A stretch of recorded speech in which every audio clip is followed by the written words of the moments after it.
E aí, fez a prova da OBQ Júnior e não encontrou o gabarito em algum local? Aguarde a vinheta que já já a gente traz todas as informações e gabaritos aí dessas questões.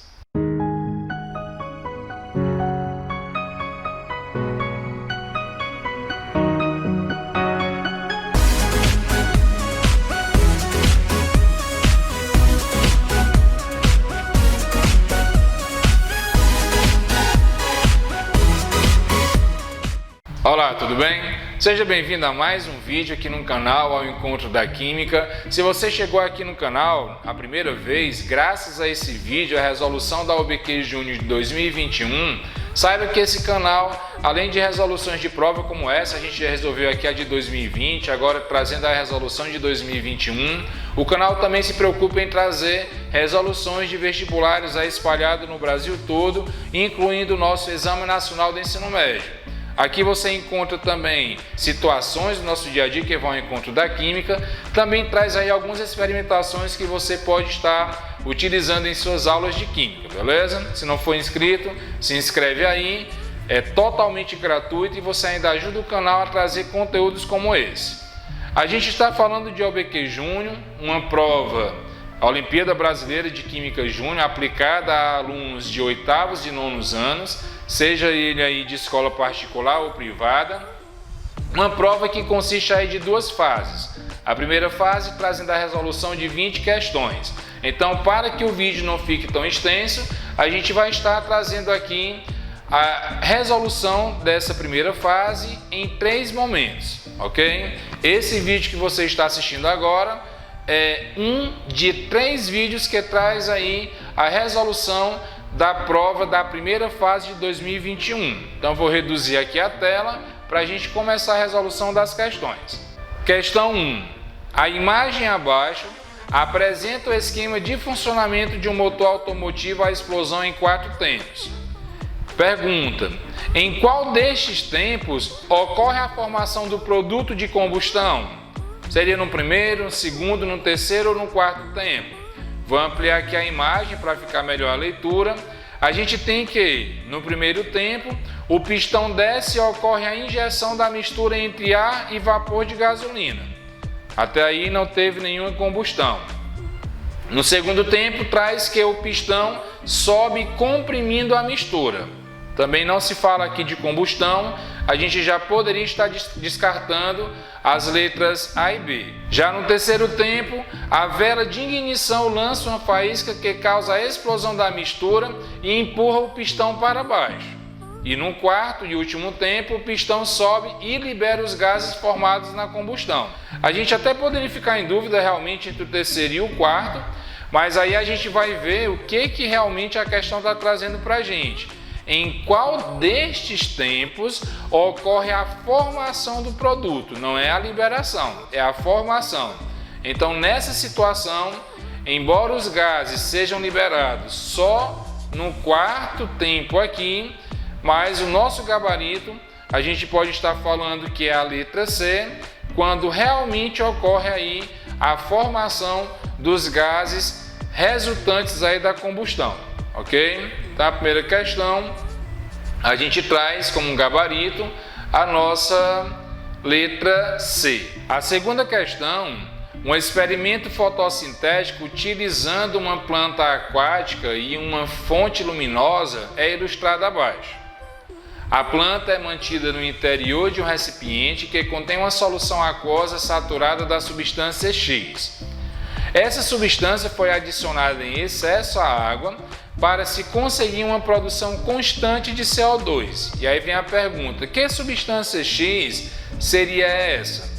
Então, analisando aqui as nossas opções, a gente tem na letra A o bicarbonato de sódio, a gente tem na letra B o hidróxido de sódio, tem na letra C o ácido acético, que é o presente aí no vinagre, em uma concentração em torno de 5%, e a gente tem o etanol.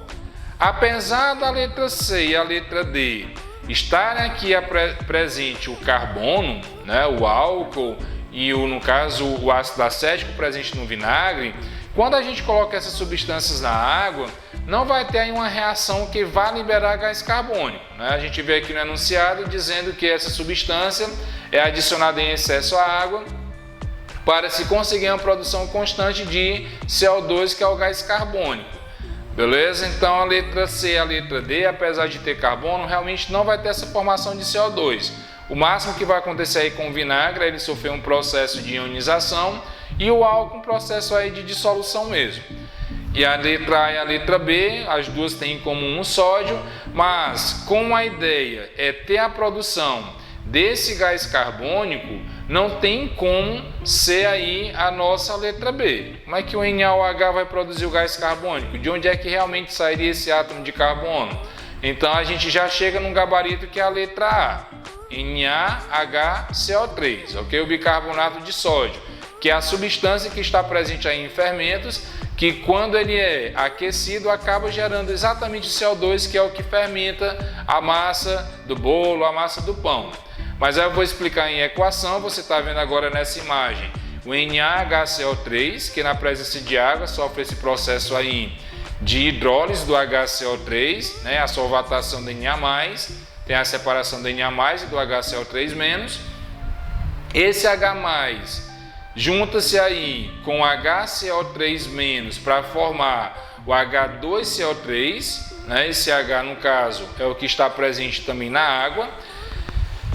E o H2CO3 acaba sofrendo um processo de decomposição, formando água e gás carbônico, que é exatamente o que essa questão traz. Ó, qual é a substância X que, quando é adicionado na água, acaba trazendo para a gente aí a formação de gás carbônico.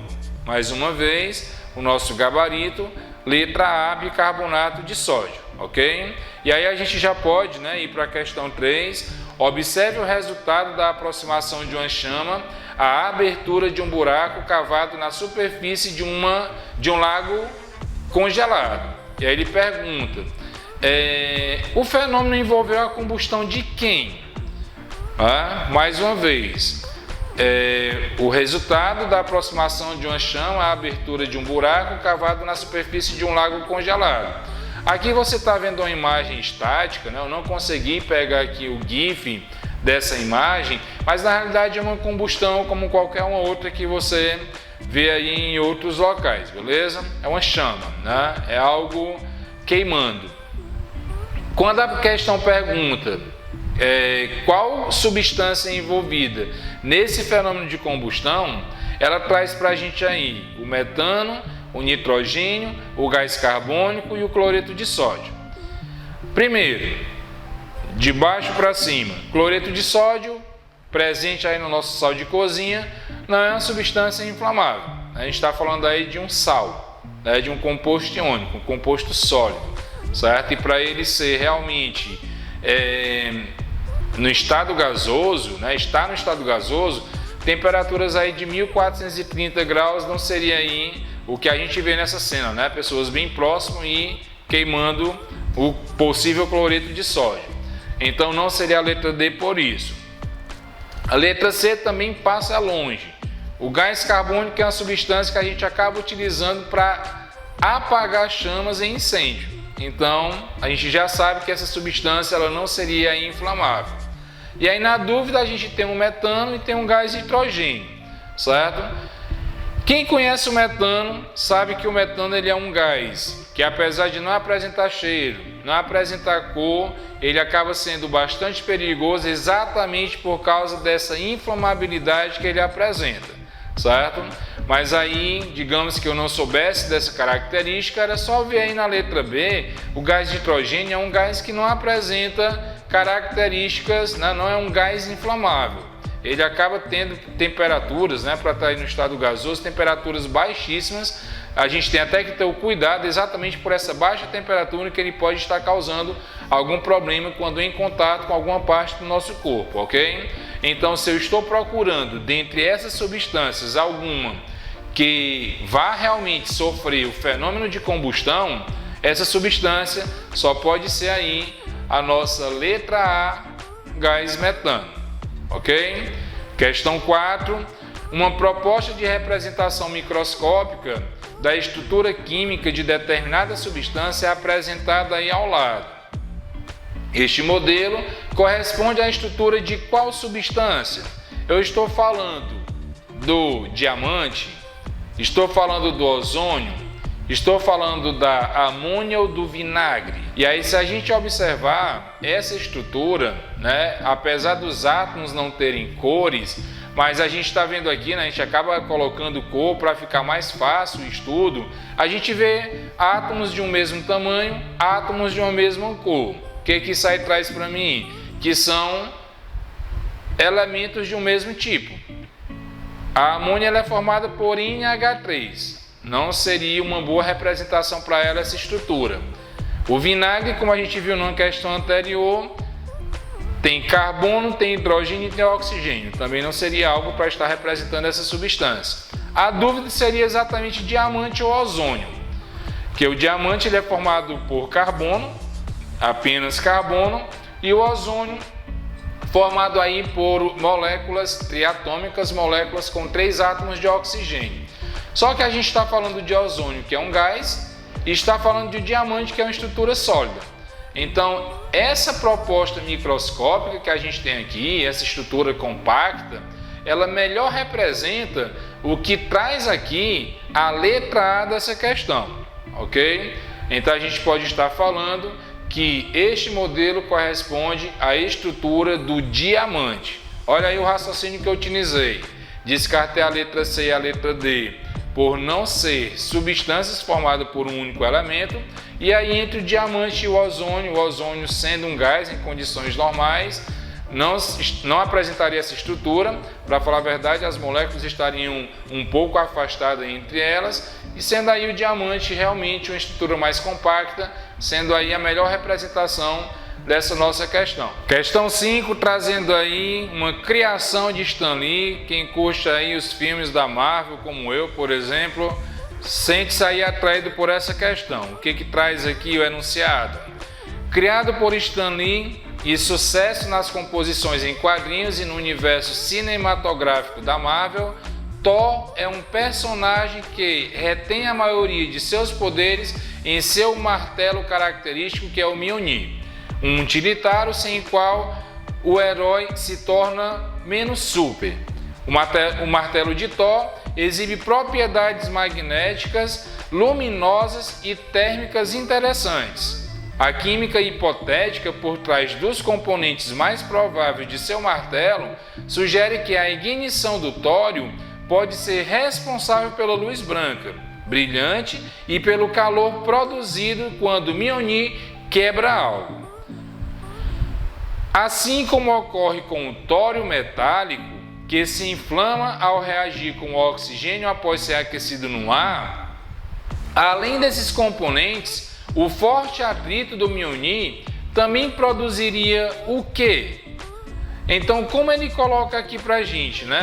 Dentre as opções, o dióxido, o nitrato, o carbonato e o sulfato de tório, qual realmente seria, dentre aí essas alternativas, a substância produzida aí nesse atrito? A reação está acontecendo entre quem? Ele fala, assim como ocorre com o tório metálico, então ele já traz uma dica aqui para a gente, que se inflama ao reagir com o oxigênio. Se o metal está inflamando, está reagindo aí com o oxigênio, ele só vai poder trazer para a gente a formação de qual substância? De um óxido. Óxido, para quem não sabe, é um composto binário formado por 2 elementos, como diz aí a característica, um composto binário, e o oxigênio está aí como o elemento mais eletronegativo. Então, dentre as opções, nitrato, carbonato, sulfato, eu tenho 3 sais. Nas opções é apenas um óxido. Então, já remete a gente aqui a um gabarito. Mas a ideia é só você imaginar o seguinte: se é um metal que está reagindo com oxigênio, ele vai formar, sim, um óxido, E nesse caso, é como se fosse aqui a letra A, o dióxido de tório, beleza? Gabarito, letra A, questão 5, a gente já pode estar partindo aí para a nossa 6ª questão. Bebeu água? Não. Tá com sede? Tô. Isso aí é um trechinho de carnaval, uma música bastante conhecida, mas que a gente pode estar pulando aqui já para o comando da questão para a gente ganhar tempo para o vídeo não ficar tão extenso. Composição de Carlinhos Brau e um dos hits do período de carnaval. Essa canção também embala o trabalho de muitos vendedores autônomos que comercializam produtos desses tipos nas ruas, em ônibus, por todo o país. Que tipo de espécie química não é comumente encontrada na composição química desse tipo de produto? Se você já teve a curiosidade de ver no rótulo de uma água mineral, sabe que vários outros compostos estão ali presentes, embora a gente não consiga ver a substância, porque eu estou falando de substâncias minúsculas, né, que não são identificadas nem com alguns microscópios mesmo. A gente sabe por vários outros testes, né, de análise de pH, de análise de composição. A água mineral ela apresenta sim, olha o nome, água mineral. Ela traz aí vários minerais dissolvidos nessa solução, ok? Mas dentre as opções, tem um aí que assim que eu vi me causou um certo receio, né? Um certo pânico, porque quando a gente fala de sódio, que regula aí a retenção de líquido do nosso corpo, né? Tem realmente uma certa utilidade. Quando a gente fala de cálcio e magnésio, que são também metais que têm uma certa utilidade no nosso organismo, traz vários benefícios. Essa letra A, que é o mercúrio, cuidado aí se você encontrar alguma garrafa trazendo essa definição, viu? Porque o mercúrio é uma substância altamente tóxica. Ela é encontrada aí nos termômetros, né, que a gente utiliza para medir nossa temperatura, mas que é algo que fica ali dentro daqueles tubinhos de vidro, porque quando ele é aquecido e se chegar a se transformar no estado gasoso, ele pode estar causando vários problemas aí no nosso organismo, ok?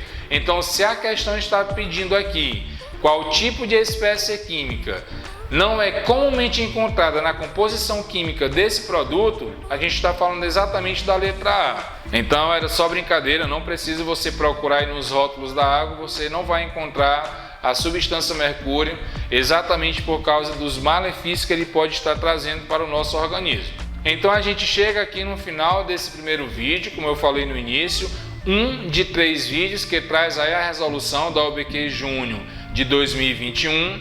Espero que você tenha gostado da resolução. Se gostou, curte aí, compartilha com teus colegas. Tchau, tchau e até a segunda parte aqui do vídeo, a terceira parte aqui do vídeo, trazendo a resolução dessa prova de 2021.